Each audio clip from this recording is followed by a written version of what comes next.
Alrighty guys, welcome back to another LEGO set review from BrickByBrick, and today we have set number 75953. This is the Hogwarts Whomping Willow, containing 753 pieces, retailing for $69.99, and containing 6 minifigures. This set was released as part of the first 2018 Harry Potter wave. It was the second largest set in the wave, and connects to the Hogwarts Great Hall, which I probably won't show in this video, but I will connect them all in one future video later once I have the clock tower. But this not only includes a section of Hogwarts, but also includes the Whomping Willow and the Weasley's flying car. As you can see, the build gives us a decent amount of overall volume here, with the tree that's a separate build and the actual castle. We will take a look at the tree last, because that's the tree in the car last. But we're going to start off with the actual Hogwarts Assembly, and from the outside here it looks pretty similar. This section and this section are the same. This is built up in a relatively modular way, so you can rearrange the orders of these assemblies if you'd like to.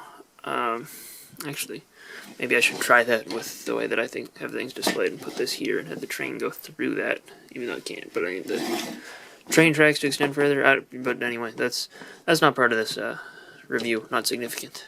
But it goes together pretty simply and allows you to rearrange things, and this is how you would attach this stuff up to the castle. The Great Hall would attach right over here on this side. I do notice that I am finding myself pulling that off accidentally when attempting to attach this side, but other than that, it stays together pretty well. And from the outside, it has the same amount of stickers on each of these sections. Like, there are 3 of that sticker and 3 of that sticker, and those are used in all the various places on these panels. As far as, from the top on this floor, there's a good amount of space to place figures on the wall of the castle, and that's pretty much the only interior to this section here. And over here, again, you have a lot of space, plenty of space. That's good. We'll start over here with Snape's office, and Snape's office is pretty small, but they work a lot of detail into it. All of the ground floor rooms are on these octagonal plates here, and that gives it a little bit of space beyond just the interior of the wall. He has a little barrel here which features an axe and a hammer for some reason. That in itself is a little bit weird. I don't know if that's really part of Snape's office supplies, but there are a couple of shelves on the wall, and the way that they build these shelves up, they do this in several of the rooms. They have a grill on the back, and just attach that to a single stud and place it in there like that, and just rotate it backwards in order to kind of take up some wall space inside of those little panel pieces that they use for the walls. And there's actually stickers on these panels. There's a portrait up there and another one on this side of various things. I don't know who either of these portraits specifically are supposed to be, but they're there. This one could be Lily and Harry Potter as a baby, but I don't know how likely that is. There's a candle here on the back, which uses the new Harry Potter introduced candle pieces, and there's a chair here which is 2 studs off the ground, just using studs for feet. And on his table in front of him, he has a printed tile for the Wingardium Leviosa spell, which has been used in several Harry Potter sets, as well as a copy of the Daily Prophet newspaper with the headline "The Boy Who Lived." And there's a little lamp here, which this is actually a little bit of an interesting build, because he used one of those wheels for like motorcycles or like wheelbarrows. That's the right one. And also occasionally airplanes, that they have the things that come down from the underside of a plate, if you know what I mean. It's a little bit weird to describe, but that was an interesting technique there. And they have a little feather pen, inkwell, on his desk as well, and that's just attached to the jumper. Moving over, no interior to this section, which makes sense, but you can actually fit the car through that. So if you wanted to just drive to school instead of fly, you are very much able to do that. And then over here we have the potions classroom in these two different rooms. This is really the classroom. This over here, I guess, is just like a little bit of a closet or something, a supply closet.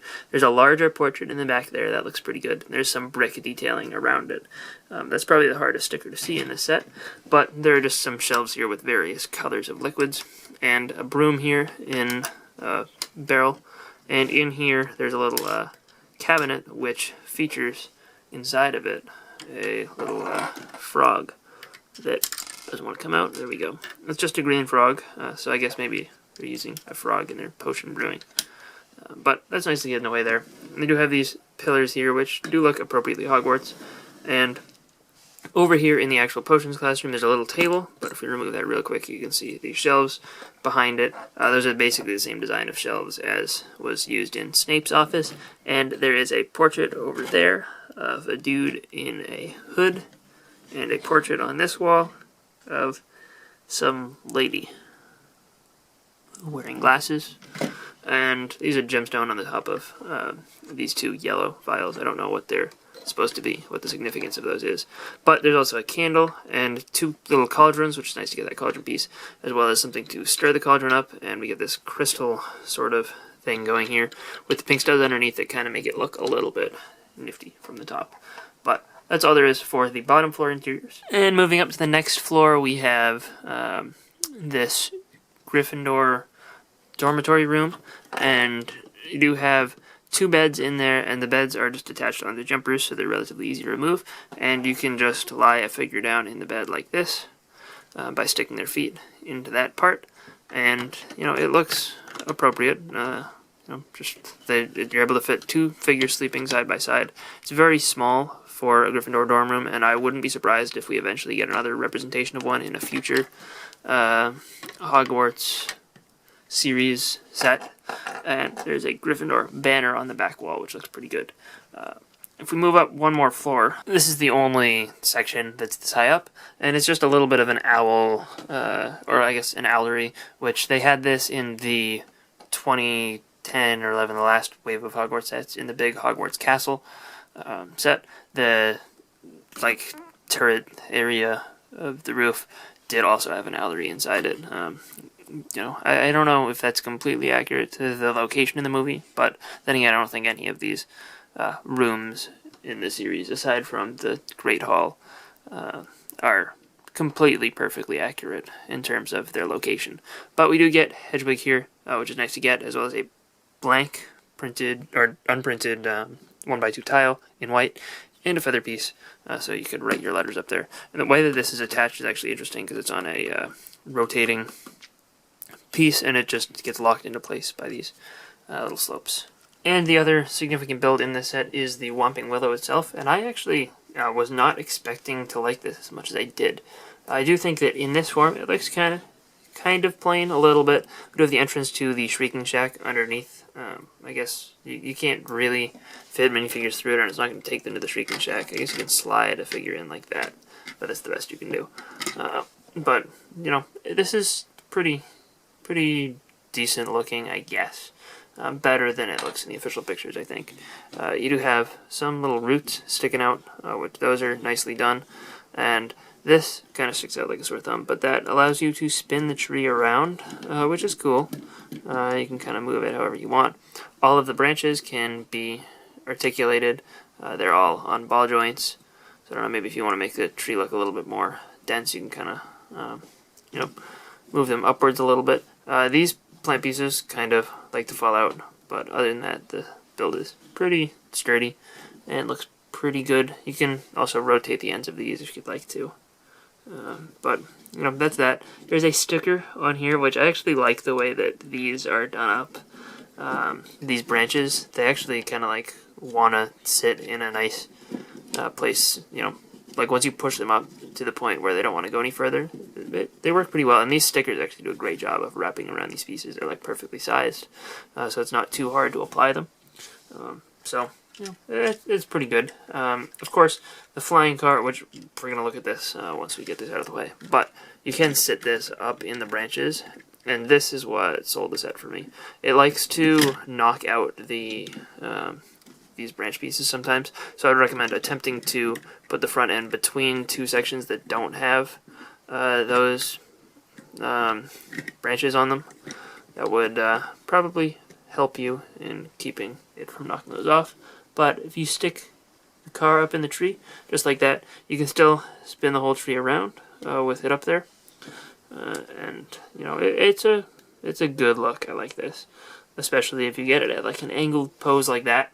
That looks good. I like it. And here we have the flying Ford Anglia. And, you know, it's a good looking model. It's relatively similar at the front end, at least, to the 2011 version. I think 2011 or 2010. One of those years. But it's uses the same piece, which I think, you know, resembles the shaping properly.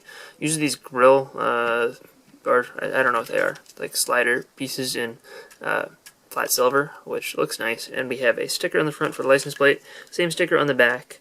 I think the overall design of this car is pretty streamlined, and, you know, I couldn't imagine them doing much better. This is actually upside down building, and you lock it in place. Let's see, like that's the upside down, the bottom studs, and this isn't attached with any studs. It's just clamped in there by attaching these pieces on the top, which I thought was kind of a cool technique and worth pointing out. We do have this white stripe that goes down the side, which is actually all plate built aside from this one print on the door, which lines up alright, but it's not super opaque. And this car actually has opening doors, which is not a common thing on LEGO vehicles nowadays. And the back cockpit section, actually the window lifts up with the roof, and you have the trunk, which opens up and can fit two briefcases inside. You could probably fit different things if you wanted to, but nothing that's more than like a couple plates tall, 2 plates tall, I think. And the rear lights look pretty good, and as far as getting figures inside, you can very easily just stand 2 figures. If you can get him out, I guess I should remove their wands, which you can probably squeeze the wands in the back seat, or in the trunk as well. But you can very easily stand a figure there, and a figure directly behind him, which makes it hard to see the back figure, like that. It makes it hard to see the back figure from the front view of the car. If you want to, though, you can kind of, if we look inside, you're able to sort of stick them on the sides. So if we stick Ron, say, right here on that stud, and Harry on the stud on the other side, then when it'll still close up perfectly fine, and from the front view you're able to see both of them, and I like that look personally. But you can go with either one works. And I guess just to prove that we can, let's stick the two wands in the trunk, just like so. Go up like that. Maybe you can't, oh well, but we can stick them just inside the door, like that, and there you go, you have it all. The first 2 figures we'll take a look at are Harry Potter himself and Ron Weasley, and both of these figures are currently exclusive to this set. They're based on the Whomping Willow flying car scene, and, you know, they both have pretty appropriate torsos. Both the torsos are exclusive currently, and, you know, it's a pretty good design, you know, on both of them, and do have their standard hair pieces and standard facial expressions, but nothing too crazy. I do like Harry's torso in particular. It looks pretty good. This set also includes Hermione and Seamus Finnegan in their Gryffindor uniforms, which is appropriate as these are the figures meant to populate the dorm room. And, you know, both their torsos are identical. Hermione has her standard face. Seamus's face is a pretty common one. I mean, I guess not pretty common, but it is not exclusive or anything. I think it came in the Jurassic Park Velociraptor Chase, as well as a couple others, and it does have an alternate expression, and they both have alternate faces and alternate or back printing on their torsos. So the 2 most interesting figures in this set, I think, are Professor Severus Snape and Argus Filch, the groundskeeper, and you know, Severus Snape is in several of the Harry Potter sets. He's also in the Quidditch match. He came in a book, too, I think. But he's a pretty well-designed figure, and I really like the bright purple in his torso for some reason. I mean, it might be a little bit too bright for what you see in the movie, maybe slightly. It's not like too bad, but it really pops on this figure, and I like it quite a bit as a result. Filch has the little lantern piece in gunmetal gray, and his torso and legs are exclusive to the set. He's got the keys on his leg. Unfortunately, there's no Mrs. Norris in the set, so maybe that's what he's looking for. But the torso is good. He does have a nice face print, which has the little sideburns going down as well, as it also uses the Shakespeare headpiece, which has a little bit of printing on the top, which is nice. And if we turn that around, he has an alternate facial expression, which looks pretty good when framed up by the hair, and Snape has an angry face as well, which is pretty cool. Overall, this set is actually better than I was expecting, and I guess it's also sort of different than I was expecting, because I was expecting to like this Hogwarts build the most. Like, the main reason that I got the set was because it was on clearance, and I was like, oh, sure, for $35 I'll add on to my Great Hall. But I actually really liked this section more than the Hogwarts Castle part. Like, there's nothing wrong with the castle, it's just really, compared to the Great Hall, it's really simplified in terms of the overall build and, you know, amount of detail in the different areas. But, you know, it's not bad for sure, but it was a little tiny bit worse than I was expecting. But this Whomping Willow itself is really cool. I almost would have liked to see the Whomping Willow sold separately. Like, maybe make this a $20, $30 set, and, like, throw in another figure or two. But, you know, the way this is, I do like it, and I think for $70 it's a reasonable price for this. It's a little bit bigger than you'd expect just looking at the box, the Hogwarts build, that is. And, you know, as a result, it's cool. I like it. I'm happy I got it for sure. The Filch figure is really cool. Snape is nice. It's nice to get Seamus Finnegan. Like, even though there's nothing exclusive about him, his face isn't as common as I suggested earlier. It actually only does come in this set and the Jurassic Park one. But I thought it came in another one, but it does not. But, you know, even though he's not exclusive, it is nice to get him because, you know, this is the only set that we've seen him with this name. And, you know, it'll just add to your list of Hogwarts students.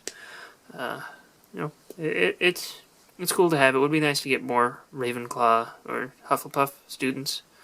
But, you know, this set does have the Gryffindor dorm room, so it makes sense that there aren't any. But overall, I think that this set it's a fun one. It's not...